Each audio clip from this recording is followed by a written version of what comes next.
Sup guys, Mike in the Woods here. Here's our setup. You've never gone camping before, but you've got the itch. You've been invited by a friend to go out on a little weekend camping trip with them, but you have no idea what you'll need. Today, my friends, I will answer that question in today's video. The top 10 things you need to start camping. Let's take a look. Number 10, food and water. I mean, this one's an obvious one. You'll need water to drink and food to eat. For the food, you generally want to bring non-perishable stuff, like canned foods, dehydrated foods, stuff that can sit around for a while. You can bring some perishable food, like steaks for example, just freeze them beforehand and make sure you cook whatever it is within the first 24 hours of taking it out of the freezer. And for water, you want to bring about 2 liters of water per person per day. Number 9, a change of clothes. There's the obvious part of this, which is a change of socks, underwear, shirts, and pants, but there's also some other stuff you want to have in there too. Some extra layers in case it gets colder, and a rain jacket in case the weather turns sour. Number 8, a knife. The utility of a camp knife can't really be understated. It doesn't have to be some massive bushwhacking monstrosity. A simple knife will do. It makes camp chores much easier, opening and cutting things, shaving wood to start a fire, and for use while eating. You can get away with a folding pocket knife, but for the same price range, I recommend what's called a full tang knife, which is a knife where the metal extends all the way to the base of the handle for maximum durability. Number 7, cooking and eating utensils. So you've got the food, but obviously you need something to cook it in and to eat it with. No need to go too nuts here. You generally want 2 cook pots, one of them could be a pan, and something to eat with. You can go the traditional spork route, but I just go with a simple knife, spoon, and fork combo. For the cookware, you want something that's fire safe, that you can have on a grill or right in the fire if necessary. Aluminum works, but if possible, it's best to go with stainless steel, as it's much more durable. Maybe bring something to scrub out your cookware with after you're done eating as well. And you can bring plates to eat from if you want, but I just eat straight out of my cookpot. Number 6, an axe.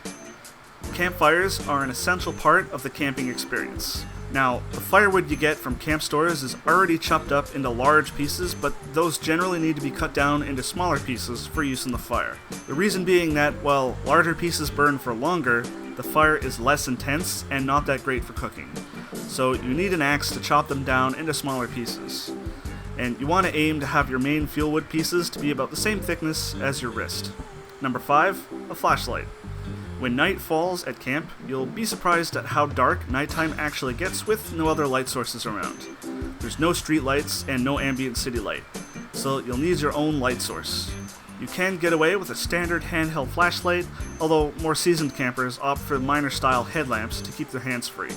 Your flashlight doesn't even have to be that bright. You want to aim for something that's at least 200 lumens, which is a unit that measures brightness. You'll also want something that uses AA or AAA batteries, as they're generally easier to get a hold of. Number 4, fire-starting tools. Of course, you'll need some way to start your fire, and generally advise having 3 ways to start a fire. The most common are a lighter, waterproof matches, and a ferro rod.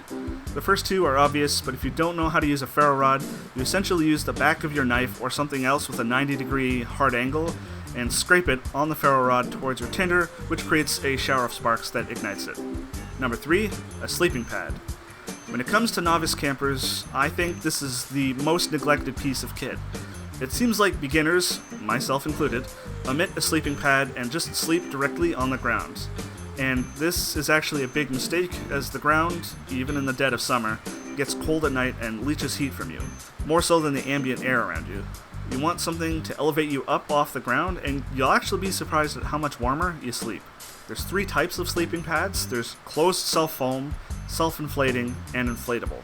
I opt for the inflatable type, as they tend to be the lightest and smallest when being packed down, but the choices here can be boiled down to mostly personal preference when it comes to casual camping. Read up on the pros and cons of each to get a better idea of what might be best for you. Number 2, a sleeping bag. Probably the second most iconic piece of kit when it comes to hearing the phrase camping. In the summer, really any sort of sleeping bag will do, but it pays off to understand that sleeping bags have different temperature ratings, which will be listed as a temperature in degrees Celsius or Fahrenheit, depending on what country you live in. This rating is the bare minimum for survivability, which means you'll survive at these temperatures, but you definitely won't be comfortable. You want to aim for something that's rated for about 10 degrees colder than what you'll actually need it for. And number 1, a tent. The number 1 most recognizable thing when one thinks about camping. It's your home away from home. It's your shelter against the elements, your bedroom for sleeping, and your private place away from prying eyes. Generally, if you had to carry it with you, you'd probably want something as light and small as you can get, but for casual camping at drive-up campsites, you can get away with a 3-person dome tent all to yourself. They're generally pretty easy to set up. Just make sure you keep the instructions and read them first. And that is my list of the essential items you need to start camping. I mean, obviously there's more that you can bring with you to make camp life easier, but for me, this is what I consider to be the essential list for first-timers.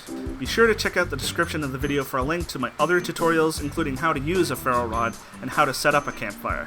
I'll also leave some Amazon affiliate links for some beginner camping gear that I personally think is great for beginner campers, so be sure to check those out if you want to help out the channel.